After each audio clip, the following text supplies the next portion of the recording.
కేంద్రంలోని ఎన్డీఏ కూటమిలో కీలక వ్యక్తిగా ఉన్న జనసేన అధినేత పవన్ కళ్యాణ్ కి బీజేపీ నుంచి ఒక విన్నపం వచ్చింది. తమకు ప్రాణ ప్రతిష్టగా మారిన మహారాష్ట్ర అసెంబ్లీ ఎన్నికల్లో ఎన్డీఏ తరపున ప్రచారం చేయమని బీజేపీ పెద్దలే నేరుగా పవన్ ని కోరారు. ఇటీవల కేంద్ర హోంమంత్రి అమిత్ షా పవన్ ని ఢిల్లీ పిలిపించుకొని ఈ విషయం మీద చర్చించారు. పవన్ ఎన్నికల ప్రచారం చేయాలని కూడా ఆయన కోరారు. పవన్ అందుకు అంగీకరించారు. ఆయనకు వీలైన తేదీలు చెబితే ప్రచారం షెడ్యూల్ ని ఖరారు చేస్తామని కూడా బీజేపీ పెద్దలు పేర్కొన్నారు. ఈ నేపథ్యంలో పవన్ కళ్యాణ్ 2 రోజుల పాటు మహారాష్ట్రలోని కొన్ని కీలకమైన ప్రాంతాల్లో ఎన్నికల ప్రచారం చేయడానికి సిద్ధమవుతున్నారు. ఏపీ అసెంబ్లీ ఈ నెల 11న స్టార్ట్ అయింది. బడ్జెట్ మీద చర్చ ముగియగానే ఈ నెల 16, 17 తేదీలలో 2 రోజుల పాటు పవన్ మహారాష్ట్రలో ఎన్నికల ప్రచారం నిర్వహిస్తారని చెప్పారు. ఆయన వెంట జనసేన నాయకుడు, మంత్రి అయిన నాదెండ్ల మనోహర్ కూడా ఉంటారని తెలుస్తోంది. ఇక పవన్ మహారాష్ట్రలో ఎన్డీఏ తరపున ప్రచారం చేయడానికి 2 డేట్స్ ఇచ్చారు. ఈ నెల 20న మహారాష్ట్ర అసెంబ్లీకి పోలింగ్ జరగనుంది. ఈ నెల 18తో ఎన్నికల ప్రచారం అక్కడ ముగుస్తుంది.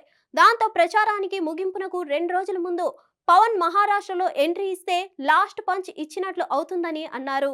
అంతేకాదు పవన్ తెలుగువారు ఎక్కువగా ఉండే ప్రాంతాల్లో ప్రచారం చేస్తారని అంటున్నారు. ఇంకోవైపు చూస్తే రాజకీయ పార్టీలు అన్ని ప్రచారంలో హోరెత్తిస్తున్నాయి. ఇప్పటికే ఎవరికి వారుగా ఎన్నికల మేనిఫెస్టోని రిలీజ్ చేశాయి.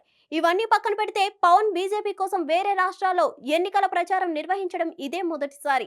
ఆయన గతంలో తెలంగాణలో కూడా బీజేపీ తరఫున అసెంబ్లీ ఎన్నికల్లో ఎన్నికల ప్రచారం చేశారు. అటు ఇండియా కూటమి, ఇటు ఎన్డీఏ కూటమి ఢీ అంటే ఢీ కొడుతున్న మహారాష్ట్రలో పవన్ ఎన్నికల ప్రచారం నిర్వహించడం అన్నది మాత్రం చాలా విశేషంగా చెప్పాలి. ఈ ఎన్నికల ఫలితాలు కనుక ఎన్డీఏ కూటమికి ఆశించినట్టుగా వస్తే మాత్రం ఎన్డీఏలో పవన్ ప్రాధాన్యత మరింతగా పెరుగుతుంది. అదే సమయంలో ఆయన్ను భారతీయ స్థాయిలో మరింతగా ఫోకస్ పెంచి బీజేపీ ఆయన సేవలను వాడుకుంటుందని అంటున్నారు. మొత్తానికి ఏపీ నుంచి ఇతర రాష్ట్రాల్లో ఎన్నికల ప్రచారం చేసిన వారిలో నాడు అన్నగారు, ఆ తర్వాత చంద్రబాబు అయితే ఇప్పుడు పవన్ కళ్యాణ్ వారితో పాటుగా ఉంటారని అంటున్నారు.